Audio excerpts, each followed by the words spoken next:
People need more friends to talk to and stuff like that, to be able to communicate. Now, I teased you a little bit about your dad. How was he as a parent? How is he as a parent? Yeah, how was he as a parent? He's crazy and fantastic and verbal and He was a porn star owner. No.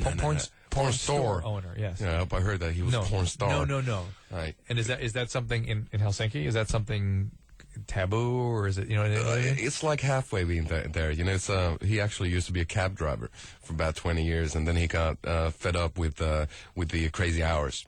So basically, when I was a kid, you know, he was always sleeping during the day, and then he had to do like night shifts and stuff like that, which was okay by me because we needed the bread on the table. So you felt good that he was working for you. You know, that he was out there. Yeah, he was being responsible. Yeah, taking all the time he could. And mom was okay with that. Yeah. And then the porn store. The porn store happened by him meeting a couple of his friends, and they were all bored of driving cabs, and they thought that let's buy that shop, and they did, and everybody else kind of, you know, thought it as a joke, so they left the premises, you know, within let's say a year and a half. And he kept going. He kept it going. He loves it. So. And you said you had worked in the store for a while. When you were I have, yeah. I helped my daddy out, yeah, when we started out with the band because he was helping me out with the rent and stuff like that. How old were you when you were working there? Maybe 17, 18. Yeah, but it was really hard because it's hard to sell like vibrators when people come in and ask for different things and you're so young, you know. So it's it's a weird situation, no.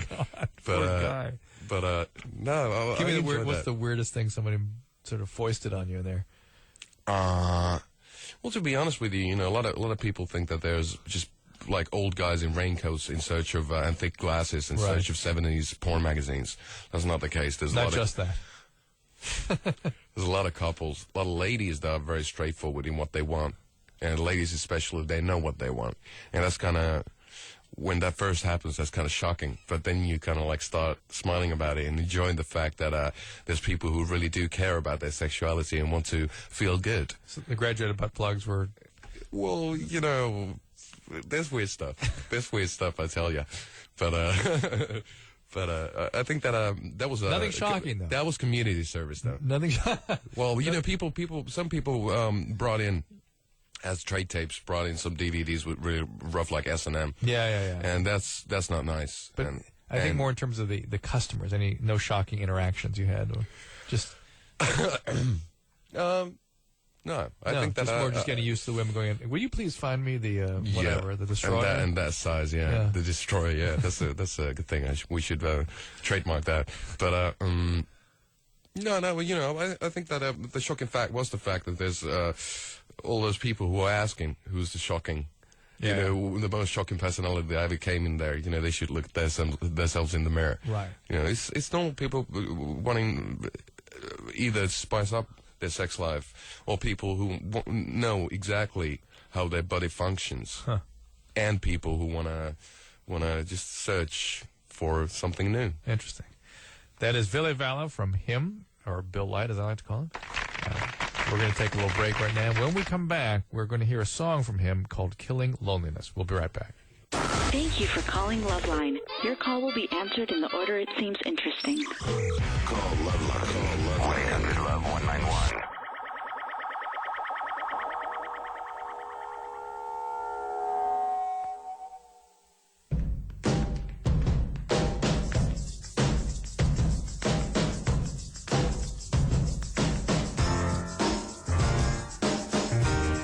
Here we are, Loveline. The phone number is 1-800-LOVE-191. I'm Dr. Drew, and he is Ville Valo. The band is him, and obviously you guys know this band because we are being just inundated with calls. These guys are pretty popular. So let's go to let's go to a song called "Killing Loneliness." Killing loneliness. That's the name of the song, "Killing Loneliness." Him is the band. Him is Ville Valo. Thank you for joining us again. And we were talking about your dad and his porn shop and stuff, so we got a call on those lines. This is Heather. Heather, what's going on there? Hello, guys. Hey, hello there. Okay, here's my well, I don't know if it's a problem or a dilemma. I'm 22 years old. My husband's 24. We've been together 8 years. We have 3 kids. Hey. And like here it's not actually been recently. It's been ever since I've had my first daughter, and I'm not really so much into the mood. So he's been trying to kind of get me into the mood by using, like porn, like be it magazines, DVDs. Interesting strategy. Is it working? It seems that he's working himself out. Right. I was going to say that this is the greatest error that men make when it comes to approaching their women, which is, geez, what would make me go? Okay, well, that's what I'm going to do for her. That'll work. Yeah, that's what he tries, and it's like, no, it doesn't. Yeah. It doesn't work. And I was wondering do I have the problem? Yes. Or is it just not that it's a problem, but yes, it's you. That it's very common after a baby to have a marked and substantial change in your sex drive due to the tremendous biological change of pregnancy. And with each subsequent pregnancy, those risks of those sorts of changes amplify. Are you on any medication right now? No, because I always thought, it was his sex drive because, he's 24 and, guys hit their sex drives. Yeah, Heather. Before women do. Heather, just stay with me here. I don't want to hear your theories right now. Well, are you on any medication? No. Okay. Are you on birth control? No, I got fixed. Okay. Sometimes or in fact, many times, getting on some hormones will improve the sex drive thing. That something as simple as starting birth control pills can often kickstart this low libido, low sex drive after pregnancy. Have you been depressed at all? Well, no, not well, kind of, because he's a truck driver, and I'm the only one home that takes care of 3 girls. So you've been overwhelmed and stressed by all that.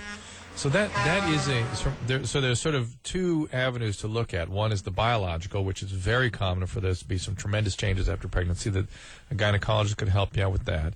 And secondly is the psychological aspects of the stress of being a mom of 3 kids and by yourself and the truck driving dad.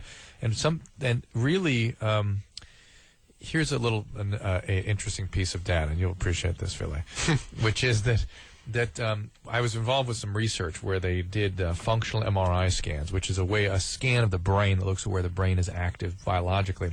And it was a study of men versus women looking at evocative sexual images, like heavy sex images. And the men all had the exact same response, which was this tremendous visual response, arousal, and then drive. It went arousal, drive. Arousal and drive were connected. So the place called the amygdala was connected to the hypothalamus. They always occurred simultaneously. In women, they get arousal, no drive. So they look at sexual images, they go, they're very arousing, but they don't want to do anything with it. No drive. While if you then engage that woman in intimate conversation, then the drive turns on. So he needs to know that. He needs to understand that spending more time paying attention to you, just having a conversation, will be more likely to get you in the mood than many of these other things he's tried.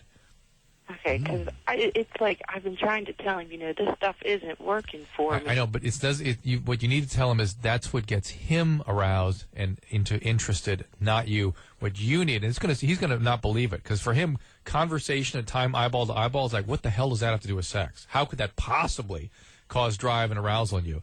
But you have to educate him. What I just told you, that story about the brain scans, and maybe you can bring him around, and by spending a little time together. I have a solution. Go ahead. Well,